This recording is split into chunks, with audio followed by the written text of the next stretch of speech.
there was somebody that week that was sitting in Atlanta that could have done that job just like he could have, right? And the problem was we didn't know. Welcome to Corralling the Chaos podcast, where we talk publicly about the things you're worried about privately. My name is Angela Alea, and I'm your host. This is the event industry podcast for companies and crew, where we're going to dive deep into things like, what does our industry need that it just doesn't have? What are the things you want to know, but you're just too afraid to ask? And what are the biggest opportunities ahead for our industry? We're going to go deep, and nothing is off limits. Welcome back to another episode of Corralling the Chaos. We have a special guest with us as we talk about all the chaos that exists in the industry. I want to welcome Clay Sifford, who has spent 25 years in the industry, not only observing a lot of the chaos that happens, but has really lived it personally as well. So welcome, Clay Sifford, founder and CEO of Lasso. Yeah, thanks for having me. Glad to be here. Yeah, we really just wanted to pick your brain today about some of the observations that you've seen in your time in the industry, as well as kind of what you kind of hope for us moving forward. So, would love to start with, how did you get involved in the events industry? I did a takeover of a company. Gosh, it was probably like close to 25 years ago, and I didn't really think much of it. At the time, the company did just local AV for hotels and, some light corporate. There were no conferences or anything like that. It was just more like meetings, individual meetings. And so the more I got to know about the business and the more I spent time with it, the more I liked the people. I liked doing what they did. And I thought there was a good opportunity. And that's kind of how I got going. Got it. So, Clay, as you think about when you started Lasso, most companies, when they start, they set out to do one thing and then they learn something through the process and they end up on a different path. Did you have that same experience, or is this the exact path you thought you would be on at this point? Yeah. Well, it's definitely, it's the right path, but there's more than one way to the top of the mountain, right? I think one of the critical things that we did not know, and this is just me personally, just with my blinders on, I thought that we were solving a scheduling problem, right? We wanted to know who was available, when they were available, what could they do, how can I get them on an event, stuff like that. Well, the problem that I didn't realize when we first started was that it's really an HR issue, because at the end of the day, we're dealing with people. And, one of the biggest challenges that we had is really understanding what all of our costs were. Part of the company that I ran at the time and founded, we had independent third party audits, at the end of every year. And, we had employees in over, I think it was like over 43 states, or people that were working in over 43 states. Let me just say that they were not employees at the time. And they said, "Well, listen, you're kind of have a lot of employees now, and or people that are working. Sorry, um, are you telling them? Are you controlling the work?" And I'm like, "Well, I don't. What do you mean by that?" And they said, "Well, or there's like this 20 question list, or should they be employees or not, or should they be independent contractors?" And, we were independent contracting everyone, and I thought it was really just too difficult to keep up with. And I didn't really understand the risk associated with it. And so I said, "Well," they said, "Well, do you give them the tools?" And I said, "Yes." "Do you set their schedule?" And I said, "Yes." And they said, "Well, do you track, when they work?" And I said, "Yes." "Do you give them scripts?" "Of course." "Do you reimburse them for, receipts or expenses?" "Absolutely." You know, Congratulations, you have employees, right? yeah. So guess what? So we found out that there's something called the source of control, and that is really important. And so I said, "Well, yeah, yeah, okay, okay, I guess maybe I got to add these people." "Sure." "Well, because you're going to say that you're going to add them doesn't mean anything. But what it does do is it fundamentally changes your business model, Yeah. because you've got all these unintended costs now, that are part of an employment, right? A relationship that you've got to deal with. And then it's not just like, hey, you're going to go work for 10 hours at $100 an hour, and you'll, send me an invoice whenever you get it, and I'll pay it in 30 days. Right. That's different. But the problem is that you have all these different states that we're all working in and doing things in, but have different rules and different thresholds. And we had no idea. Ultimately, what we're trying to find is the right person at the right place at the right time with the right skill at the right price. Yep. Well, if you don't take all that other stuff into consideration in each of these different states, you'll never have that. And that data is not static, it's dynamic and it's always changing, which is another thing I had no clue about. And so, I knew that I was like, well, gosh, well, how do I solve that? And, fortunately for me, um, I met you and you did have that experience. And so I really think that we set out for solving the issue. And I still think we solved the issue. I think it's just all the ingredients that came up, to come up with that solution were things that we just hadn't, or that me personally just had never really thought about. When you look back and say, with our, third party audit that we had, it was a really simple decision. But they said, okay, well, look, you're going to you need to run the risk of paying about $8 million in penalty and interest in the event that you get audited and lose. And so I didn't sleep. I didn't sleep that night, and I thought, well, gosh, that's awful. 8 million is a big price tag. I don't care who you are. Well, right. Well, I mean, 8 million. But think about it this way: there's no value in that. I got nothing. You as an owner gets nothing out of that. All you're doing is taking on massive amounts of liability for nothing. Yep. Right. And so to me, fortunately, they said, well, you can pay a fraction of the amount and just do a safe harbor. And I mean, I couldn't do that fast enough because I wanted to make sure that from a liability standpoint, we were clear.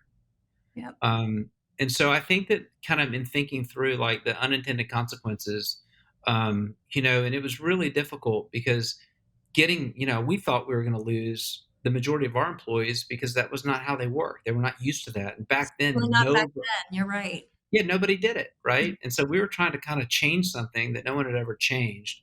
Yeah. And we felt like we didn't even have the tools, but at least we had some things. And we had the spine to make sure that like this, we are going to do this one way or the other, come hell or high water. And we did it. And then, which was, good. But then, I think that's kind of where the tools that Lasso provided really came in because it gave us the ability to do it efficiently in a way that we would have never been able to do without it. And Yeah. that was really the catalyst for change. And if you look today across the entire industry, it's completely changed. Now there are more people that are employing people as opposed to 1099ing them. And nobody wants that risk. Yeah. And as these states become a lot more aggressive, and I think they're going to come even more aggressive because they're going to need more revenue. Right. And so they're just going to come after the ones that don't. Yeah. And the other place that you've seen it, which is also just for what it's worth, with the PPP, right? What is it called? The payroll protection plan or whatever, that the Trump administration rolled out. Mm-hmm. So when COVID hit, I mean, if you had 1099s in your payroll, well, you couldn't count that. You couldn't get money for that. You couldn't get credit. So all the companies that were doing it the right way were rewarded for doing it the right way. Yeah. And all the companies that were independent contracting everybody paid the price for doing it. Didn't mean that they were Know bought by the better, you do Department better, right? Like Yeah, and a hard lesson learned and a really expensive lesson to correct. well, But and some didn't have the chance to even correct it. that's right. They didn't. They didn't.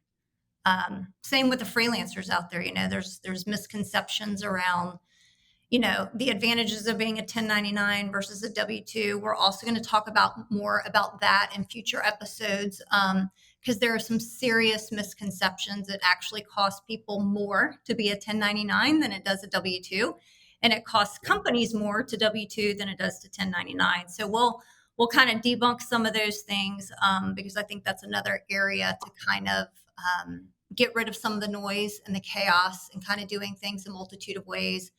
I'm agnostic. I know you're agnostic. We could, whatever our customers do, doesn't matter to us. No skin off our back. Our platform accommodates either. But I think it's, again, an opportunity for the industry now that they know better to actually do better. I know when we first started the company, one of the biggest surprises for me, one of the unintended consequences, I guess, I knew your experience. And when you said, hey, I've got this idea, our industry, like they have no tools, it's underserved, everything's chaotic. That was the exact word you used. I'll never forget that. And I remember observing that, you being my client, right? And just kind of advising you and your team on how to get through that process.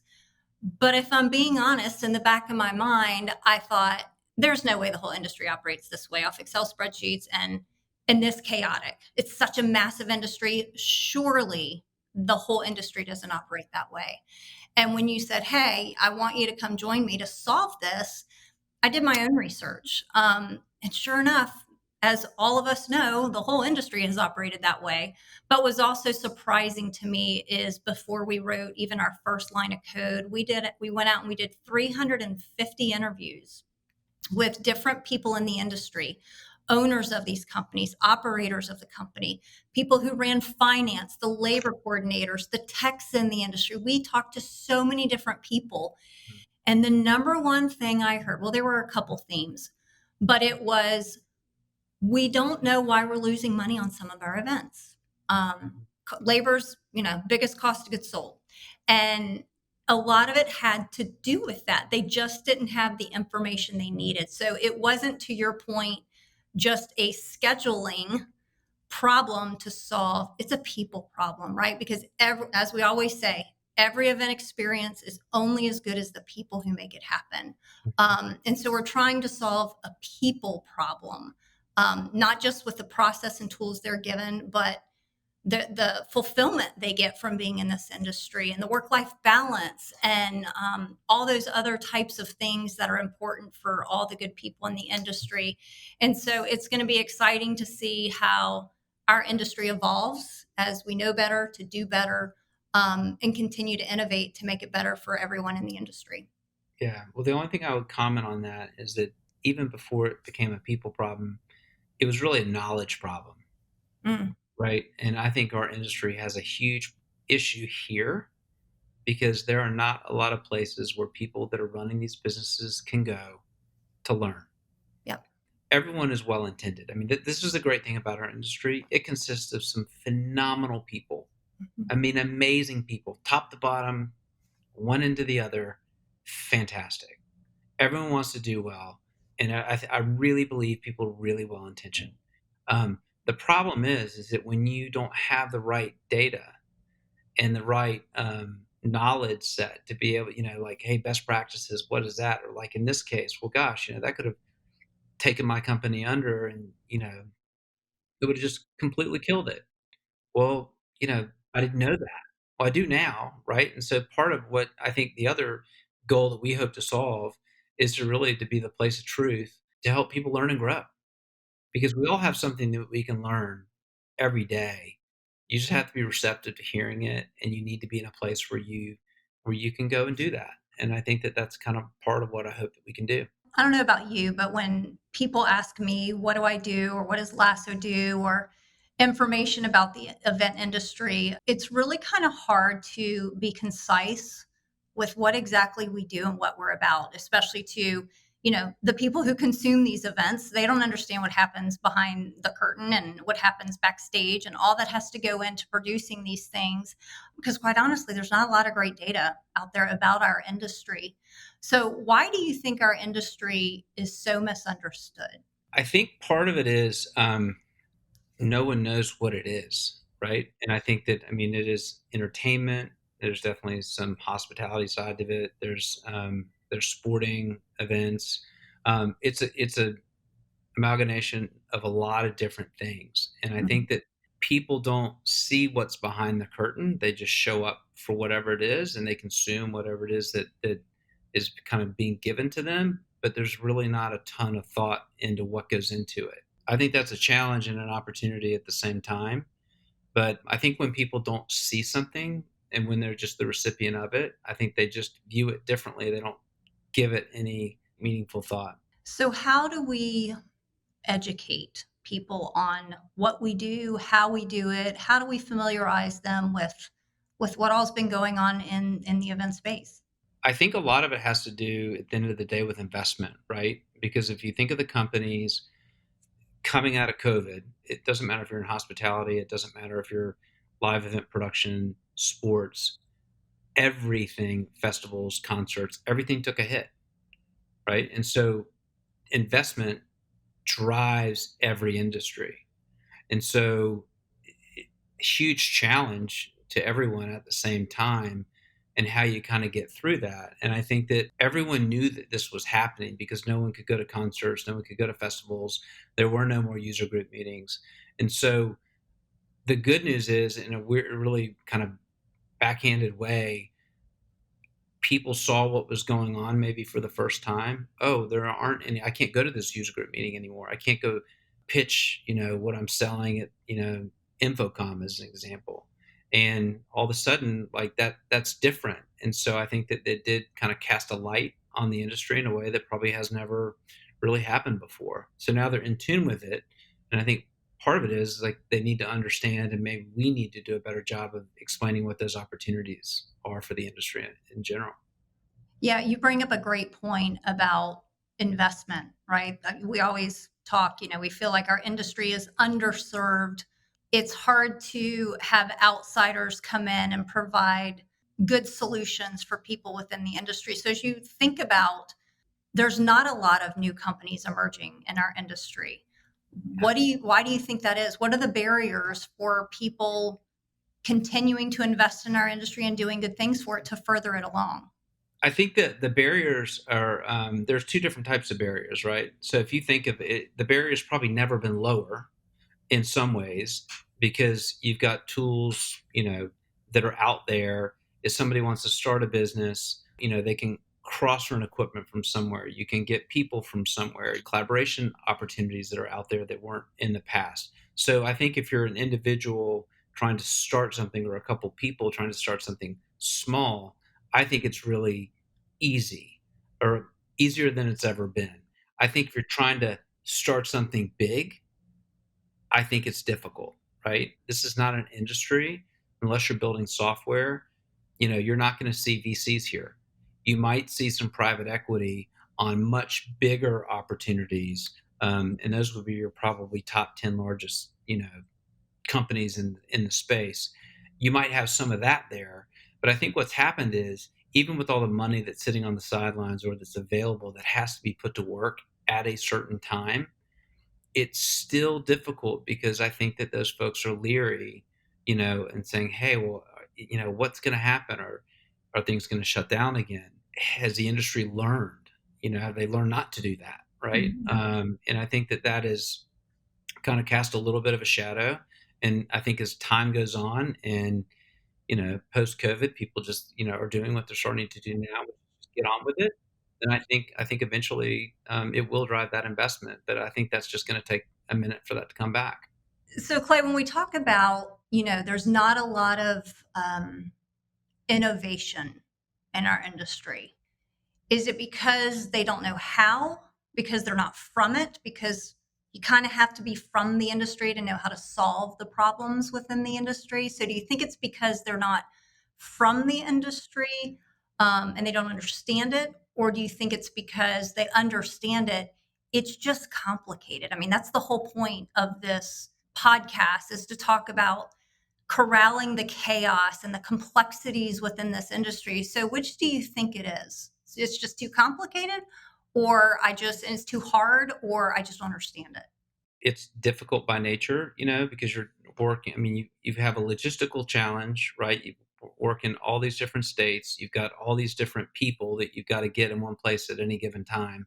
We don't have a ton of softwares that are out there that kind of help us do that. So that's a constraint. Um, but at the same time, the people that are working in the industry have a five, alarm fire going on in their own space, and they've got more important things to do in terms of just getting stuff out the door, taking care of their customers, taking care of their people.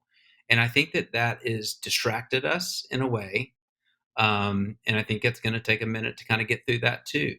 But I think that eventually, I think the biggest hindrance is if you look at the way that these companies are run, Generally, they are started by people that worked in a technical position at somewhere along the way, have a following of people. All of a sudden, they leave where they are and they go start a new company. And then they take a lot of what they learned where they were, and then they kind of put their own spin on it. And then they all of a sudden have a company and it grows. And then, there you are. And that happens often throughout the industry. What doesn't happen is that you don't have a lot of outside influence coming into the industry at the senior management levels who are seeing some best practices in other areas and other industries that are incredibly valuable to any industry in general. But I think what's happened is that we're so incestuous, if you will, that most people don't come from the outside, and so we continue to do the things that we've always done the way that we've done it.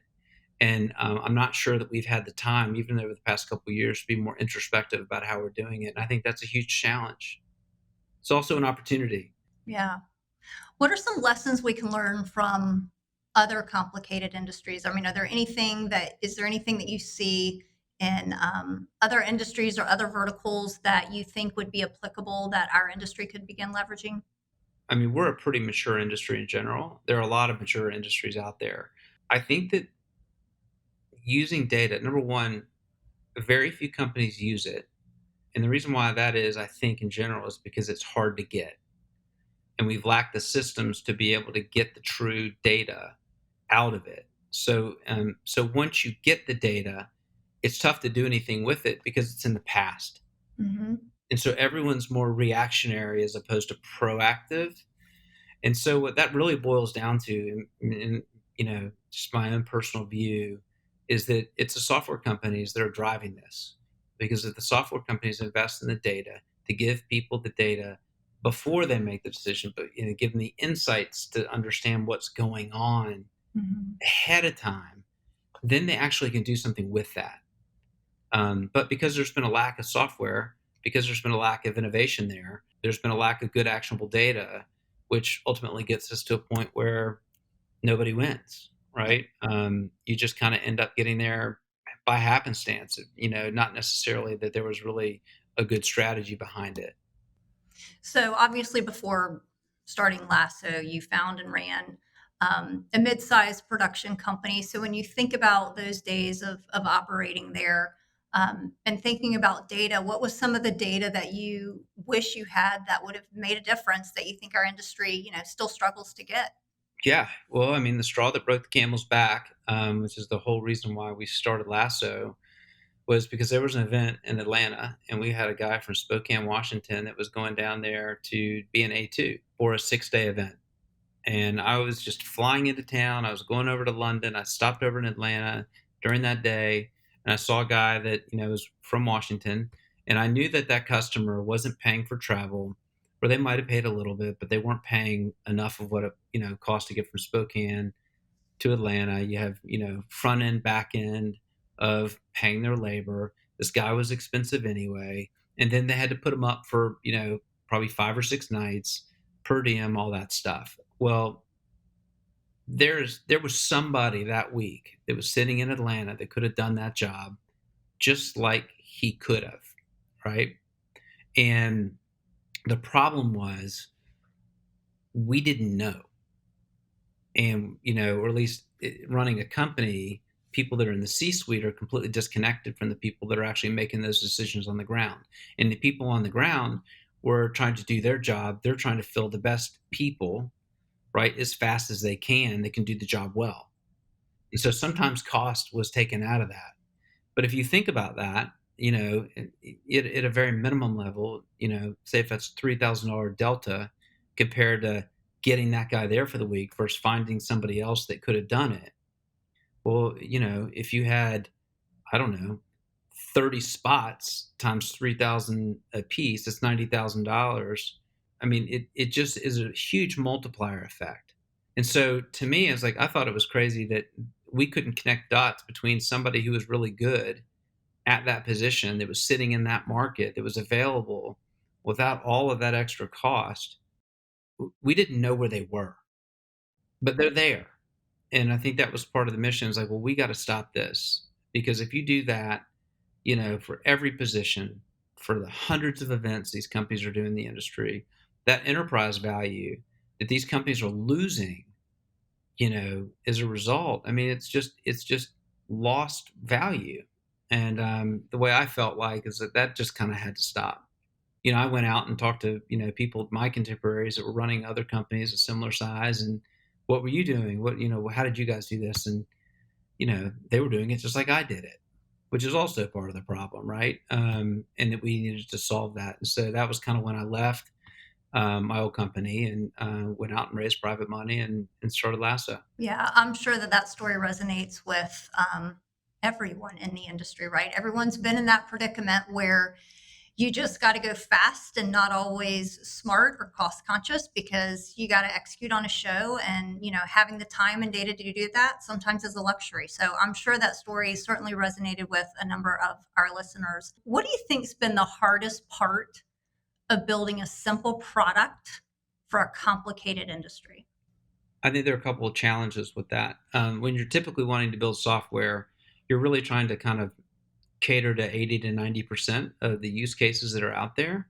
Mhm. And then you've got those, say, 10% that, if it's 90 on the fringe, either way, that you just really probably will never do, and you shouldn't do it, right? And so if you think about that, when you're in an industry where everyone does something a little differently, and there's a bunch of, I would say, inherent institutional thinking or workflows that make no sense, but in many cases, it's just what people have done because that's what they were taught, and they don't really question that. It keeps people from adopting new ways of doing things. And because there are not a whole lot of people from outside the industry coming in, kind of getting back to what we were talking about earlier, I think it creates a lot of problems because then what happens is that there's always an excuse not to do something. Well, I can't adopt it because it can't do this, or I would do it, but it can't do this. And the reason why is somebody down in payroll needs a file to look a certain way. Well, as you know, I mean, so often we've heard this. There's no real good reason to it, when you kind of peel back the onion. A lot of these time rules, I think, is one of the biggest issues with the industry. Like, nobody knows where the rules came from. They're incredibly complicated, but that drives a lot of how you script time systems and how you pay people. And none of it makes sense. And you're doing it differently for different positions in different markets, even different venues within the same market. Yeah. And I think it's a huge problem. And I think that this is an opportunity that we have, and to kind of push forward to kind of standardize and to simplify a lot of the complexity that's out there. But historically, our industry's just not helped ourselves to kind of do that. And then, and part of the problem is that when you make it difficult to create software, and software is very expensive to build, and so, naturally, that's why you don't have a ton of softwares in here, and which ultimately hurts all the companies. And so we're all hurting ourselves. I put myself in that bucket before I started Lasso. I was doing the exact same stuff, and no, I don't think anyone's doing it. There's no malicious intent by it. Everyone's trying to do the best they can, but I think in some ways everyone's working incredibly hard. I'm not sure that we always work smart. And I think this is an opportunity to do that. Yeah, I could not agree more. That's one of kind of the bizarre things when I talk to techs. We're going to do a whole episode on complicated time rules and pay rules and bill rules because you are so right. It is all self inflicted. Um, if you ask the tech, they don't know how they get paid. They really don't, which is a shame. If you're going to show up and do work for somebody and do great work like the talented people in the industry do, they should understand how they're getting paid. And what's even more confusing is you ask the companies to explain how they're paying and they don't know. They have to pull out, a 10-page document to figure it Yeah. out. And then they're spending all this time and money to try and process rules that way. And it's complete insanity. And to your point, it is all self-inflicted.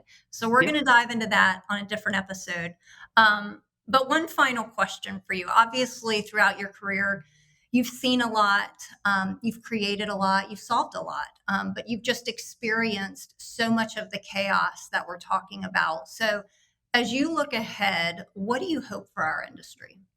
My hope is that this terrible black swan event, right, would actually, and I actually think it's happening. I think that the industry is changing for the first time in a long time Mhm. because people can't do what they used to do, right? I mean, there is something different about it. We were a mobile workforce, everybody, and I even would include the C-suite in all of that. We were a mobile workforce before, but now everyone is. And so I think that developing the tools that enables people to do the work where they are at that moment in time is incredibly valuable. And I think that the ways that people used to do things, spreadsheets, like God forbid something happened with Excel, um, you know, it would have just completely sent the industry in a tailspin, right? And I do think that that's changing. But when we first started out, um, everyone wanted server on site. Yeah, Yeah, oh, I want my own data. Well, I mean, sure there's did. multi-tenant software out there that like you don't have to have your own server room and your own IT people to do that for you. It's put in the cloud. But like that was a big thing, right? Mhm. Because you can't get efficient until you can actually build software that's multi-tenant. And now I think that some of these things are coming to kind of pass. And I think the I really think COVID actually is speeding up the adoption and speeding up the change in the workflow because these companies don't have people that are sitting in the back offices like they used to because they just simply can't afford it and it's not valuable. And I think the light has come on with a lot of companies, especially the ones that we're dealing with. I mean, you think of forward thinking companies who are trying to create value for their customers, trying to, and they don't want to waste that money because that's investment for them. Yep. That's you can pay your people more, or you can just lose it and squander it. And so the question is, well, what kind of company do you want to be? You want to take care of your people, you want to make good investments and deliver great value for your customers. Well, there's a good way to do that. Mhm. And then there's the other way. Yeah, And I do think that my hope for the future is that at least for our industry, that people are learning and they're adapting and adopting new technology. It's going to help them create more value. At the end of the day, it's about value creation and helping their customers and their people deliver better events. very well said. Well, I appreciate you joining us and kind of sharing some of your observations and insight, not only into what you've seen in the past, but what you hope for the future. And I think you hit the nail on the head, right?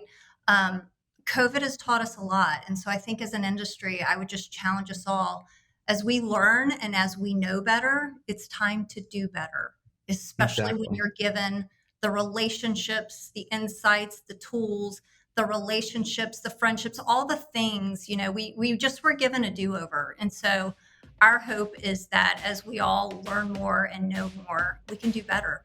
So thank you all for joining us for Corralling the Chaos. If you like what you hear, please subscribe. If you have any questions, suggestions, comments, please reach out to us at podcast@lasso.io. Thanks so much for joining.